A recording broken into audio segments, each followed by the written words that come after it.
লিমিটেন ইদা কাদাল্লাহু ওয়া রাসূলুহু আমরান আইয়াকুনা লাহুমুল খিয়ারাতু মিন আমরিহিম। আল্লাহ এবং তোর রাসূল যেই নির্দেশ দিয়েছে, যে আমল করতে বলেছে, যেই শরীয়ত যেই তরিকা দিয়েছে, এটা বাদ দিয়ে যদি মানুষ নিজেদের মতো করে শরীয়ত তৈরি করে নেয়, যদি আল্লাহ এবং তোর রাসূলের নাফরমানি করে, তাহলে সে পথভ্রষ্ট হবে। এই কথা আল্লাহ বলে দিচ্ছেন। এই জন্য আমল, আকীদা, ইমানে সব ক্ষেত্রে রাসূল সাল্লাল্লাহু আলাইহি ওয়াসাল্লাম সালাফগণের নীতি আদর্শ আমাকে মেনে চলতে হবে। উপস্থিত বৈঠকের মুসলিম দিনী ভাই বোন, বলছিলাম ইত্তেবায়ে সুন্নাহ, সুন্নাতের অনুসরণ। আপনি যে আমলই করেন, সালাত, সিয়াম, হজ, যাকাত, তাসবিহ, তাহলিল, সব ক্ষেত্রে রাসূলের সুন্নাহ আছে। আপনার মানুষের তৈরি করা কোনো মতবাদ, কোনো ইজাম, কোনো খানকা, মাজার, ওলি আউলিয়া, গাউস, কুতুব থেকে শরীয়ত নিতে হবে না। আপনার এমন কোনো আমল নাই যে আমলটা করবেন সেখানে রাসূল সাল্লাল্লাহু আলাইহি ওয়াসাল্লাম শরীয়ত বলে দেননি। আয়েশা রাদিয়াল্লাহু আনহা বলছেন যে রাসূল সাল্লাল্লাহু আলাইহি ওয়াসাল্লাম যখন কোরআন তেলাওয়াত শেষ করতেন, তখন সুবহানাকা আল্লাহুম্মা ওয়া বিহামদিকা আশহাদু আল্লা ইলাহা ইল্লা আনতা আস্তাগফিরুকা ওয়া আতুবু ইলাইকা, এই দোয়াটা বলতেন। যখন তিনি ওযু শেষ করতেন, তখন এই দোয়াটা বলতেন। হ্যাঁ, ওযু শেষের আরো দোয়া আছে।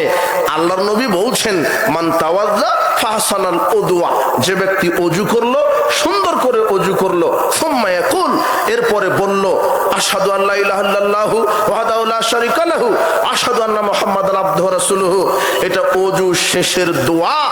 আল্লাহর নবী বলছেন ফুতিহাত লাহু আবওয়াবিল জান্নাতি আমানিয়া, যে ব্যক্তি ওযু শেষে এই দোয়াটা পাঠ করবে, আল্লাহ তার জন্য জান্নাতের 8টি দরজা খুলে দিবেন। ইয়াদখুলু মিন আইহাশা, সে যে কোনো দরজা দিয়ে প্রবেশ করতে পারবে জান্নাতে। তাহলে ওযু শেষে এটাও বলা যায়। তবে রাসূল সাল্লাল্লাহু আলাইহি ওয়াসাল্লাম যখন ওযু করতেন, ওযু শেষ করে এই দোয়াটা পড়তেন। পড়ার পরে যখন তিনি উঠবেন, উঠার পূর্বে তিনি এই দোয়াটা পড়তেন। কোনটা? ওই যে সুবহানাকা আল্লাহুম্মা ওয়া বিহামদিকা আশহাদু আল্লা ইলাহা ইল্লা আনতা আস্তাগফিরুকা ওয়া আতুবু ইলাইক, এটাও ওযু শেষের দোয়া। এরপরে সালাত শেষ করে তিনি এই দোয়া বলতেন। তার মানে সালাত শেষ করে তিনি অনেক দোয়া বলতেন।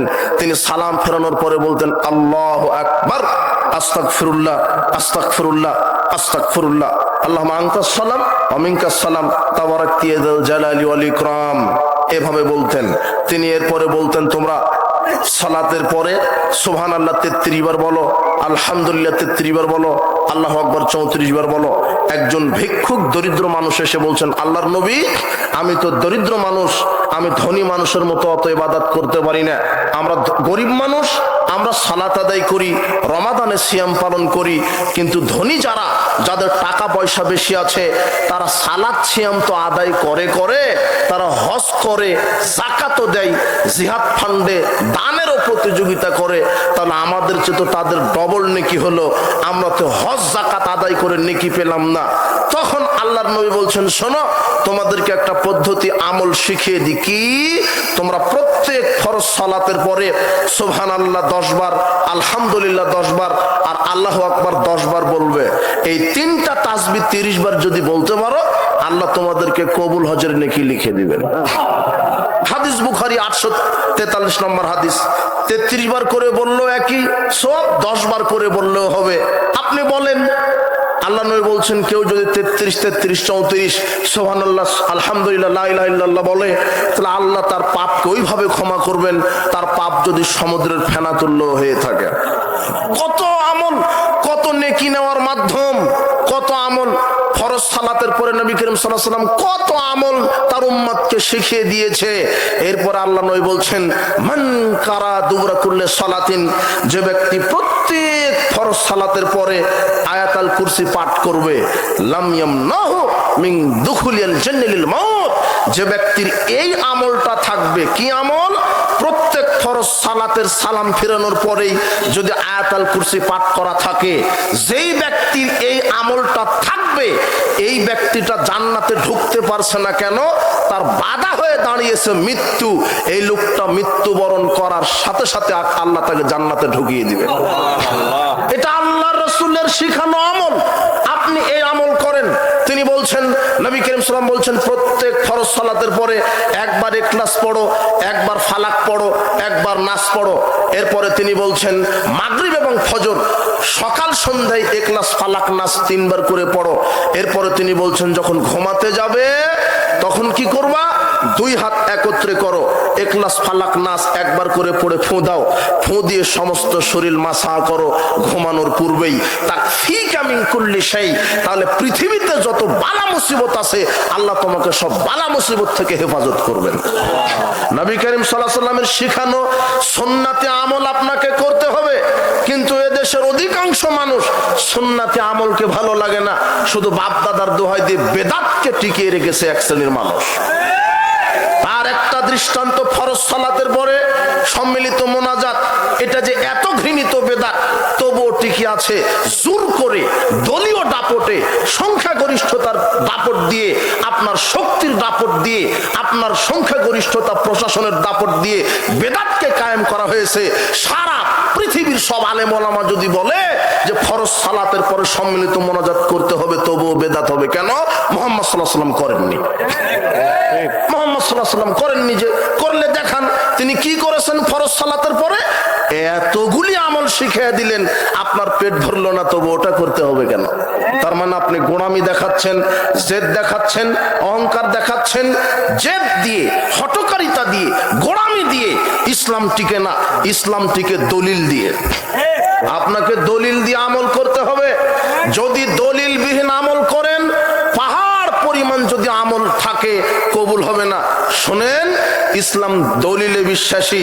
আপনি বলছেন বড় হুজুর যে করে, বেটা বড় হুজুর তো বহুদূরের কথা, সবচেয়ে বড় হুজুরও যদি দলিল বিহীন আমল করে সেটা মানা যাবে না। আর শয়তান যদি দলিল দিয়ে আমল করে সেটা মানা যাবে। ইবলিশ যদি দলিল দেয়, সেটা যদি কোরআন হাদিস থাকে সেটা মানতে পারবেন। আর বড় হুজুর যদি কোনো কথা বলে, তার পিছনে যদি দলিল না থাকে, মানা যাবে না। কিভাবে? এই যে আমরা যে আয়াতুল কুরসি পাঠ করি, আল্লাহর নবী বলছেন, আবু হুরায়রাকে বলছেন যে, আবু হুরায়রা ওই সাদগাতুল ফিতরের যে খেজুর মসজিদে নববীতে আছে, তুমি পাহারা দাও, কোনো যেন চোর ডাকাতে না নিয়ে যায়। বুখারীর হাদিস। তো আবু হুরায়রা পাহারা দিচ্ছেন। এখন শয়তান ছদ্মবেশে এসে এক লোকমা খেজুর নিয়ে চলে যাচ্ছে। আবু হুরায়রা শয়তানকে ধরে ফেলেছেন, এখন ইবলিশকে ধরে ফেলেছেন। এখন ইবলিশ বলছে যে আমাকে ছাড়ো, আমি খুব ক্ষুধার্ত, এই সেই বিভিন্ন। তো আবু হুরায়রা তো অন্তর নরম, ছেড়ে দিয়েছে। ইবলিশ বলছে আর আসবো না, আজকেই শেষ। ছেড়ে দিয়েছে। পরের দিন আবার এসেছে, শয়তান আবার চুরি করতে এসেছে, আবার ধরেছে, আবার অনুয় বিনয় করে আবার ছেড়ে দিয়েছে। তৃতীয় দিন আবার এসেছে। এবার আবু হুরায়রা বলছে আজকে ছাড়বই না। বলছে শোনেন, আমার পরিবার না খেয়ে আছে, ছেলে মেয়ে বাচ্চা না খেয়ে আছে, অমুক হ্যান ত্যান, আজকে ছেড়ে দেন, আর আসবো না। আবার ছেড়ে দিয়েছে। সকালে চতুর্থ দিন যখন আবার আসছে, এইবারে ধরে ফেলেছে। কিন্তু ইবলিশ শয়তান বলছে শোনো, তোমাকে একটা আমল শিখিয়ে দিই, ওই আমলটা যদি তুমি করো তাহলে আমি তোমার কাছে আসতেই পারবো না। তো কি? ইবলিশ শয়তান আবু হুরায়রাকে বলছে ইযা আওয়াইতা ইলা ফিরাশিক, তুমি যখন বেডে যাবে, ঘুমাতে যাবে, ফাকরা আয়াতুল কুরসি, আয়াতুল কুরসি পড়ো। যদি তুমি আয়াতুল কুরসি পাঠ করে ঘুমিয়ে থাকো, তাহলে আল্লাহর পক্ষ থেকে একজন ফেরেশতা তোমাকে সারা রাত পাহারা দিবে।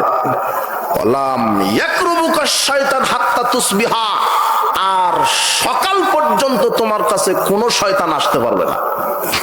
এই হাদিসটা শোনালেন কে কাকে? ইবলিশ শয়তান কাকে শোনালেন? আবু হুরায়রাকে। আবু হুরায়রা এই হাদিস কোনো দিন শুনেনি। সকালবেলা আবু হুরায়রা রাদিয়াল্লাহু আনহু রাসূল সাল্লাল্লাহু আলাইহি ওয়াসাল্লামকে বলছেন, আল্লাহর নবী এই ঘটনা, কিন্তু লোকটা আমাকে এই হাদিসটা শুনিয়ে গেছে, এটা কতটুকুন সত্য? তখন মুহাম্মদ সাল্লাল্লাহু আলাইহি ওয়াসাল্লাম বলছেন, হ্যাঁ, ও এসেছিল হলো শয়তান, তোমাকে যে হাদিসটা শুনিয়ে গেছে সেটা আল্লাহও বলেছেন, আমিও স্বীকৃতি দিলাম, তুমি এটা আমল করো। যদি ইবলিশও কোনো কথা বলে, তার পিছনে যদি কোরআন সুন্নাহর দলিল থাকে তাহলে অবশ্যই সেটা মানতে হবে।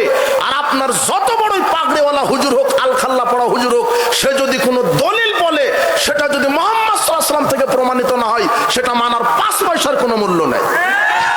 আপনার বাপ দাদা দিয়ে চলবে না ধর্ম, বড় হুজুর দিয়ে ধরবে না, আলেম ওলামা দিয়ে ধর্ম চলবে না।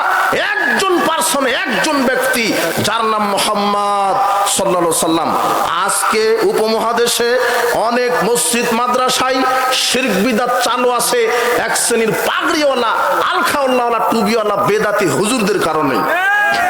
এরা শরীয়তকে অপব্যাখ্যা করেছে, মাত্র সমাজে চাকরি বাঁচানোর জন্য এরা হক কথা বলতে পারে না, এরা বেদাতি বলতে পারে না।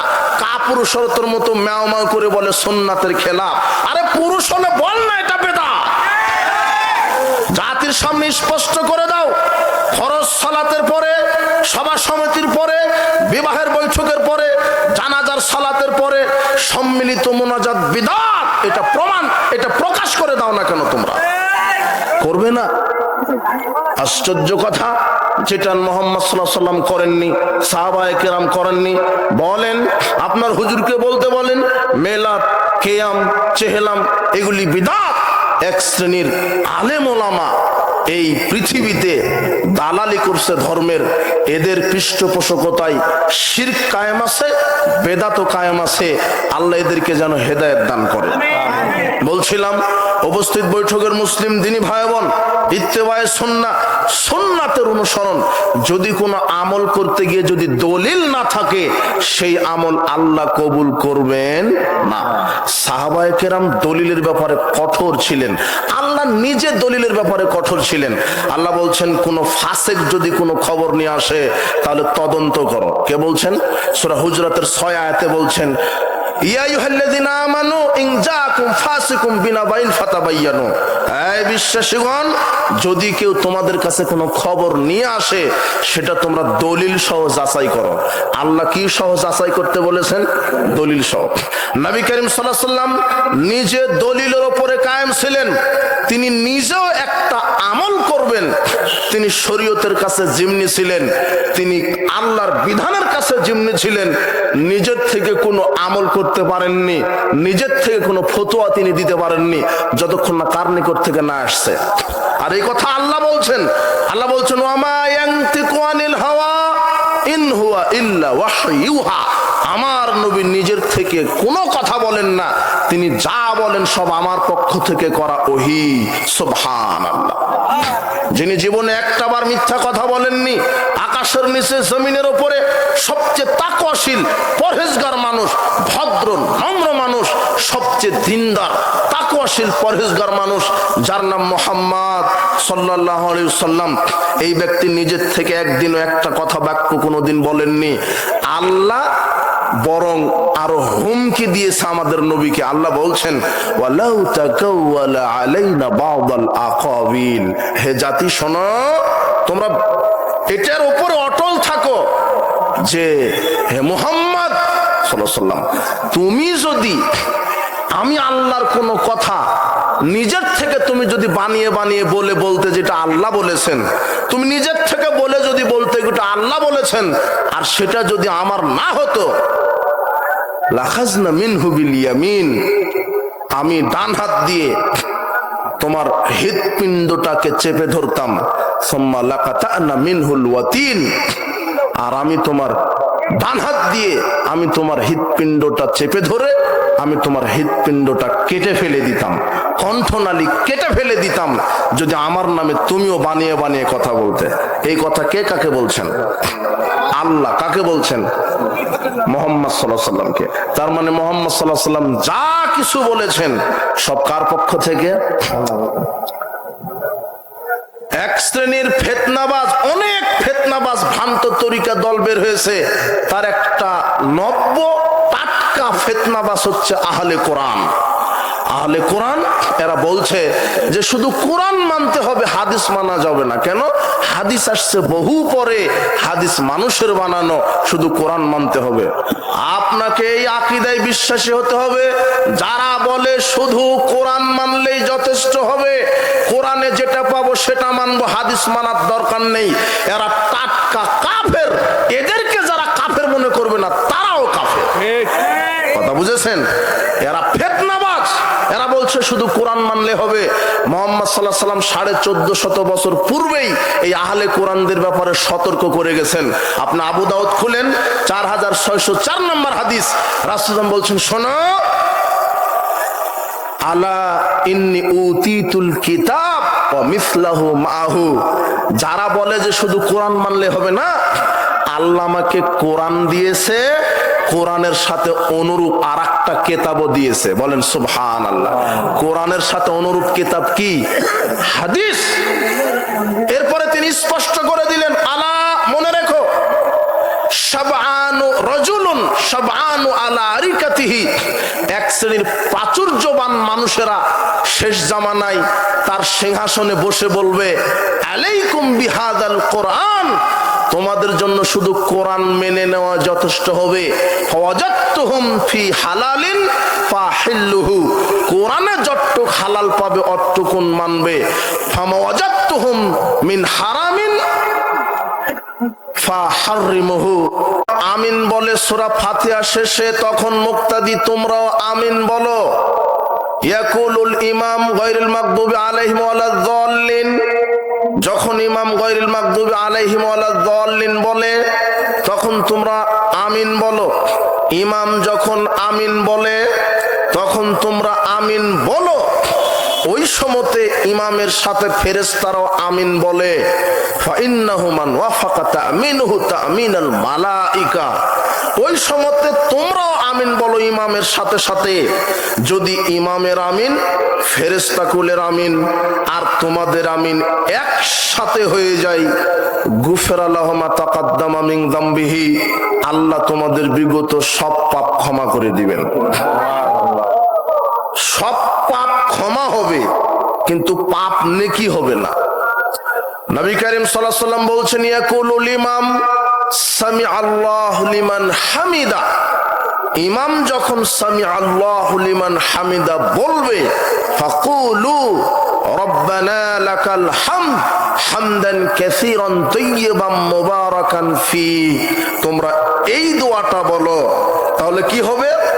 ইমাম সামি আল্লাহু লিমান হামিদা বলার পরে, তারপরে যদি তোমরা রব্বানা ওয়া লাকাল হামদ এটা বলো, গুফিরা লাহু মা তাকাদ্দামা মিন যামবিহি, তাহলে তোমাদের বিগত সব পাপ আল্লাহ ক্ষমা করে দিবেন।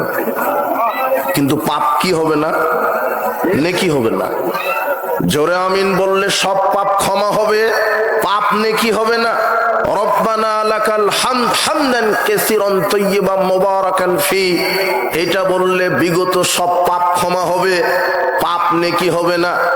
এরপরে নবী করিম সাল্লাল্লাহু আলাইহি ওয়াসাল্লাম বলছেন, মান সামা রমাদান ঈমানান ওয়া ইহতিসাবান গুফিরা লাহু মা তাকাদ্দামা মিন যামবিহি। যে ব্যক্তি রমাদানে নেকি নিয়ে, নেকির আশায়, ঈমান নিয়ে 30টা সিয়াম, রমাদানের ফরজ সিয়াম পালন করবে, আল্লাহ তার বিগত সব পাপ ক্ষমা করে দেন। কিন্তু পাপ কি হয় না। এরপরে আল্লাহর নবী বলছেন, যে ব্যক্তি রমাদানে কিয়ামুল লাইল আদায় করবে ঈমানের সাথে, নেকির আশায়, তারাবির সালাত যে ব্যক্তি আদায় করবে, তার সব বিগত পাপ ক্ষমা করা হবে, পাপ নেকি হবে না। এরপরে তিনি বলছেন, যে ব্যক্তি রমাদানে ঈমান নিয়ে নেকির আশায় কি করবে, মান কামা ঈমানান ওয়া ইহতিসাবান গুফিরা লাহু মা তাকাদ্দামা মিন যামবিহি। কেউ যদি রমাদানে তারাবির সালাত আদায় করে, তাহলে বিগত সব পাপ আল্লাহ ক্ষমা করে দেন, কিন্তু নেকি হয় না। সব পাপ কি হয় না? সব পাপ ক্ষমা হয়, কিন্তু পাপ কি হয় না? নেকি হয় না। জোরে আমিন বললে পাপ ক্ষমা হয়, পাপ নেকি হয় না। রব্বানা লাকাল হামদ বললে পাপ ক্ষমা হয়, পাপ নেকি হয় না। রমাদানের 30টা সিয়াম রাখলে পাপ ক্ষমা হয়, পাপ নেকি হয় না। তারাবির সালাত আদায় করলে পাপ ক্ষমা হয়, পাপ নেকি হয় না। কিন্তু আপনি আজকে যেই জায়গাতে বসেছেন, আল্লাহ বলছেন এই জায়গাতে কেউ যদি বসে কোরআন হাদিসের আলোচনা করে, শ্রবণ করে, তাহলে আমি আল্লাহ তাদের পাপ শুধু ক্ষমা করি না, বিগত সব পাপকে নেকি করে দিই। এটাই বুঝাতে গিয়ে এতটুকুন আমি আপনাকে টানলাম। পাপ যতটুকুন বিগত দিনে ছিল, সব পাপ শুধু ক্ষমা করেন না, অনুরূপ সব পাপকে আল্লাহ কিসে পরিণত করে দেন? নেকিতে। এই জায়গাতে আপনি বসে আছেন। নবী করিম সাল্লাল্লাহু আলাইহি ওয়াসাল্লাম বলছেন, যখন কোন মুসলিম কোন মাজলিসে বসে কোরআন হাদিসের আলোচনা শ্রবণ করতে থাকে, আল্লাহ এই মুসলিমদের মর্যাদা, আকাশের বরকতের, রহমতের, দোয়া কবুলের, তওবা কবুলের সব দরজা খুলে দেন। এখন যা দোয়া করবেন আল্লাহ সরাসরি কবুল করে নেবেন। এই জন্য আপনি বক্তব্য শুনেন, মাসে 2টা 4টা 5টা 10টা তাফসির মাহফিলে যান, ইসলামী জালসায় যান, কিন্তু গিয়ে শুধু হা করে বক্তব্য শুনবেন না। মাঝে মাঝে সুবহানাল্লাহ বলবেন, আলহামদুলিল্লাহ বলবেন, আল্লাহু আকবার বলবেন।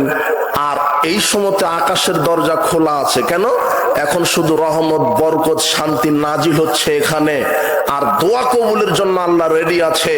আল্লাহ বলছেন, মাজলিসে বসে আল্লাহ অর্ডার দিয়েছেন, হে ফেরেশতা মণ্ডলী শোনো, উশহিদুকুম, তোমরা সাক্ষ্য থাকো, ওই মাজলিসের যে কোনো নারী পুরুষ আমার কাছে আজকে যা চাইবে, ফাতাইতুহুম, আমি তাদেরকে তাই দিয়ে দিব। সুবহানাল্লাহ। কিছু চাইতে হয়, কি চাইবেন?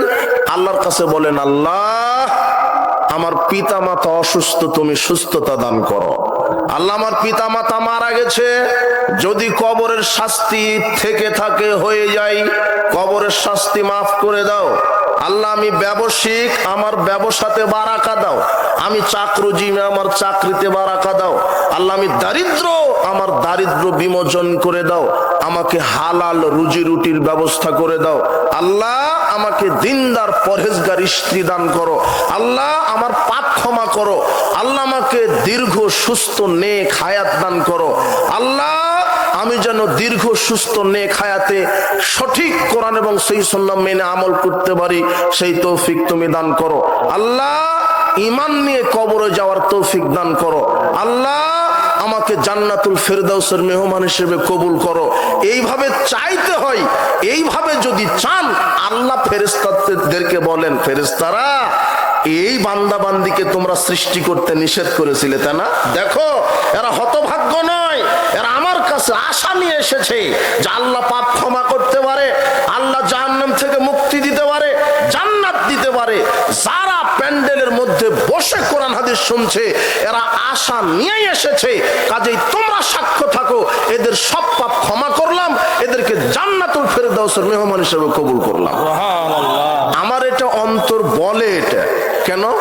এই বাজারে আরো হাজার হাজার লোক আছে, তাদেরকে এখানে কবুল করেছে, আপনাকে কবুল করেছে, তার মানে নিশ্চিত আল্লাহ আপনাকে ক্ষমা করেছেন ইনশাআল্লাহ। ইনশাআল্লাহ আপনি হতভাগ্য নন।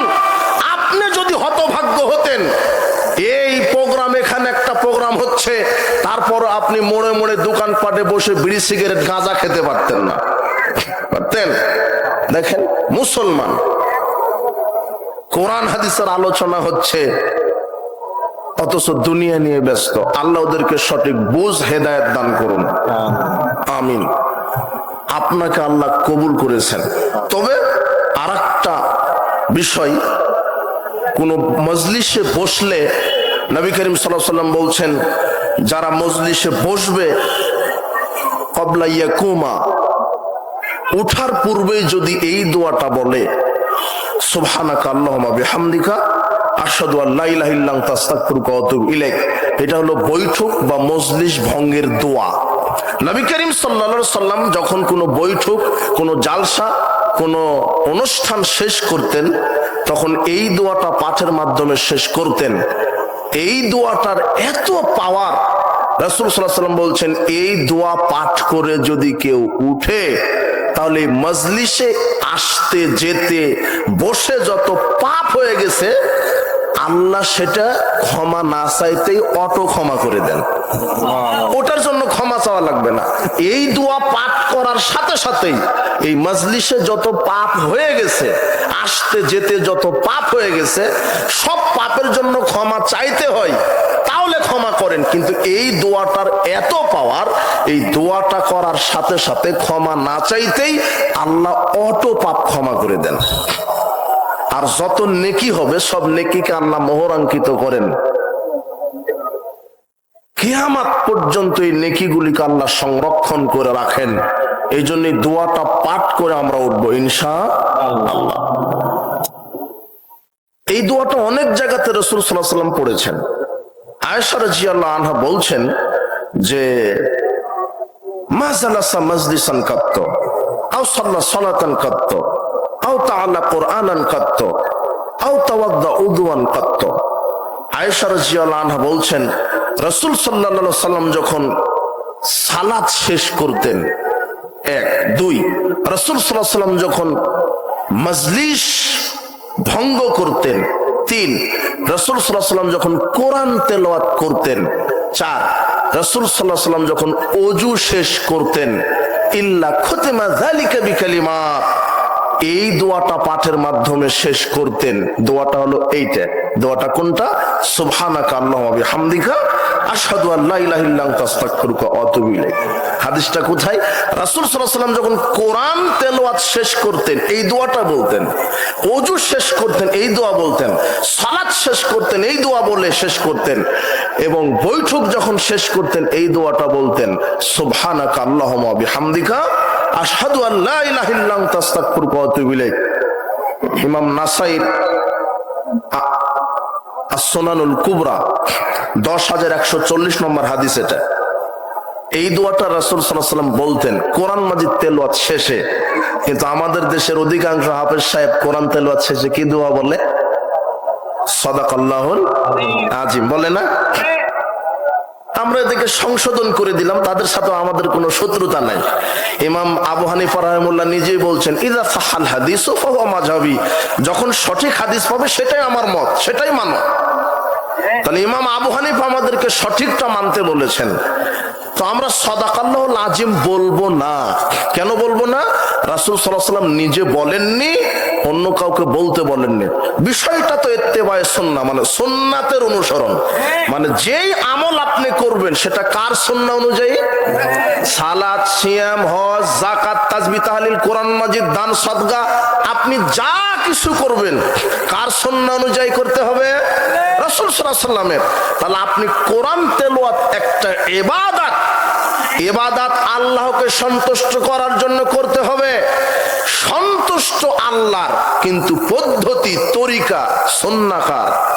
মুহাম্মদ সাল্লাল্লাহু আলাইহি ওয়াসাল্লাম। ইবাদত আল্লাহ, তরিকা কার? সালাত কার জন্য আদায় করেন, কিন্তু তরিকা কার পদ্ধতিতে করতে হবে? সালাত মুহাম্মদ সাল্লাল্লাহু আলাইহি ওয়াসাল্লাম। এই জন্যই তো তাকে নবী করে পাঠানো হয়েছে। আল্লাহ বলছেন কুল ইন কুনতুম তুহিব্বুনাল্লাহ, মুহাম্মদ সাল্লাল্লাহু আলাইহি ওয়াসাল্লাম আপনি বলেন যদি তোমরা আল্লাহকে ভালোবাসতে চাও ফাত্তাবিউনি, তাহলে আমি মুহাম্মদ সাল্লাল্লাহু আলাইহি ওয়াসাল্লামের অনুসরণ করো। ইউহিব্বুকুমুল্লাহ, যদি আমাকে অনুসরণ করো, আমার ইত্তেবা করো, আল্লাহ তোমাদেরকে ভালোবাসবেন।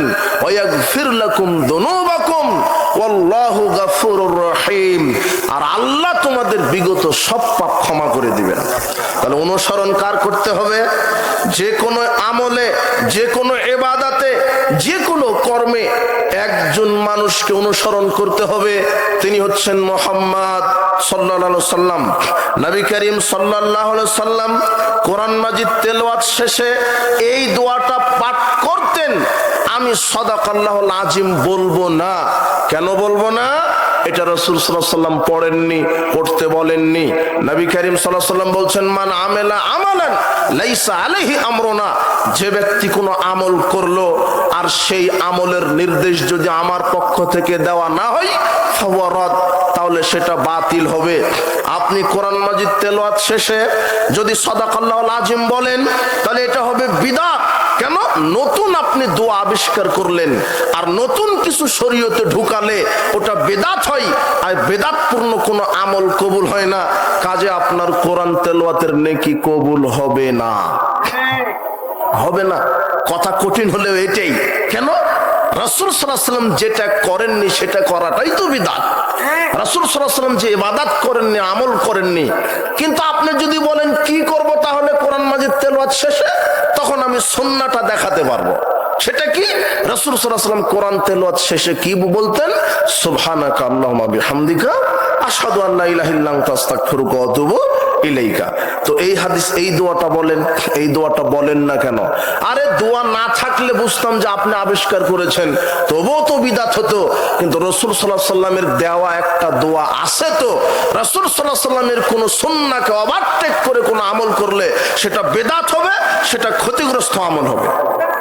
এই জন্য আপনি সাবধান, যেটা হাদিসে নেই, কোরআনে নেই, এমন দোয়া মুখ দিয়ে উচ্চারণ করবেন না।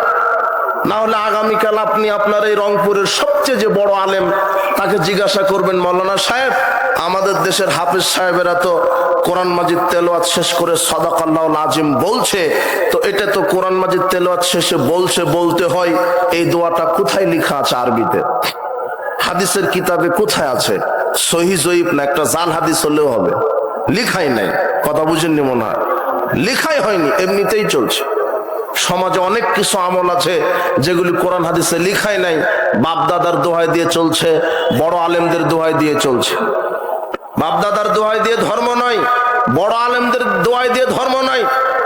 বড় আলেম তো বহু দূরের কথা ভাই, বড় ইমাম, খতিব, ফকি, মুহাদ্দিস, পীর, বুজুর্গ, ওলি, আউলিয়া, গাউস, কুতুব বহু দূরের কথা।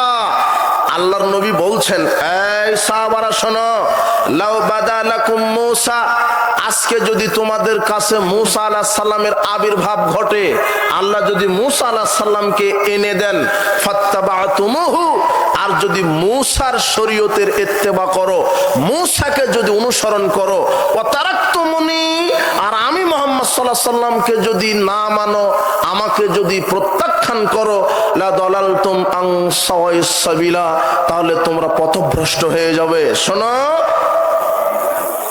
মূসা আলাইহিস সালাম আদরাকা নবুওয়াতি, মূসা আলাইহিস সালাম যদি এখন আসে আর আমার যদি নবুয়ত পায়, লাত্তাবানি, তাহলে মূসাকেও আমার ইত্তেবা করতে হবে। মুহাম্মদ সাল্লাল্লাহু আলাইহি সাল্লাম বলছেন যে আমার শরীয়ত থাকতে যদি তোমরা অন্য কোন নবীর তরিকা শরীয়ত মানো, তবুও পথভ্রষ্ট হবে। যেখানে মুহাম্মদ সাল্লাল্লাহু আলাইহি সাল্লামের সুন্নাহ থাকা অবস্থায়, মুহাম্মদ সাল্লাল্লাহু আলাইহি সাল্লামের হেদায়েত থাকা অবস্থায়, যেখানে মুহাম্মদ সাল্লাল্লাহু আলাইহি সাল্লামের পক্ষ থেকে আমল থাকা অবস্থায়, যেখানে মুহাম্মদ সাল্লাল্লাহু আলাইহি সাল্লামের সুন্নাহ থাকা অবস্থায় অন্য কোন নবীর তরিকা টিকে না, সেখানে আপনার পীর, বুজুর্গ, আলেমদের তরিকা কি করে টিকতে পারে? মাযহাবের দোহাই দিয়ে শরীয়ত কি করে টিকতে পারে? খানকা, মাজার, ওরসের দোহাই দিয়ে শরীয়ত কি করে টিকতে পারে? শরীয়ত একজন মানুষের কথাতে টিকবে, তার নাম হচ্ছে মুহাম্মদ সাল্লাল্লাহু আলাইহি সাল্লাম। কারো নিকট থেকে শরীয়ত ধার করা লাগবে না। আল্লাহ সুবহানাহু ওয়া তাআলা বলছেন, ওয়া মান ইউশাকিকির রাসূলা মিন বাদি মা তাবায়্যানা লাহুল হুদা ওয়া ইয়াত্তাবি গায়রা সাবিলিল মুমিনিন নুওয়াল্লিহি মা তাওয়াল্লা ওয়া নুসলিহি জাহান্নাম ওয়া সাআত মাসিরা। প্রকাশ্য হেদায়েত, রাসূলের প্রকাশ্য হেদায়েত আসার পরেও যারা রাসূলের বিরুদ্ধাচরণ করবে, সাহাবায়ে কেরামের নীতির উল্টা যারা চলবে, আমি আল্লাহ তাদেরকে সেদিকেই ফিরাবো যেদিকে তারা ফিরতে চাই। অবশেষে রাসূলের সুন্নাহ অনুযায়ী আমল না করার কারণে আমি আল্লাহ তাদেরকে বিচারের মাঠে জাহান্নামে আসার দিব। এই কথা আল্লাহ বলছেন। তাহলে আপনি যদি আমল করেন, রাসূলের সুন্নাহ অনুযায়ী যদি না হয়, তাহলে ওই আমল করার পর আপনাকে জাহান্নামে যেতে হবে। এই জন্য রাসূলের সুন্নাহ অনুযায়ী আপনাকে আমল করতে হবে, রাসূলের সুন্নাহর অনুসরণ আপনাকে করতে হবে। নবী করিম সাল্লাল্লাহু আলাইহি ওয়াসাল্লাম যে আমল দেননি, সেই আমল আপনার করার কোনো অধিকার নাই। আল্লাহ বলছেন, ওয়া মা কানা লিল মুমিনিন ওয়ালা মুমিনাত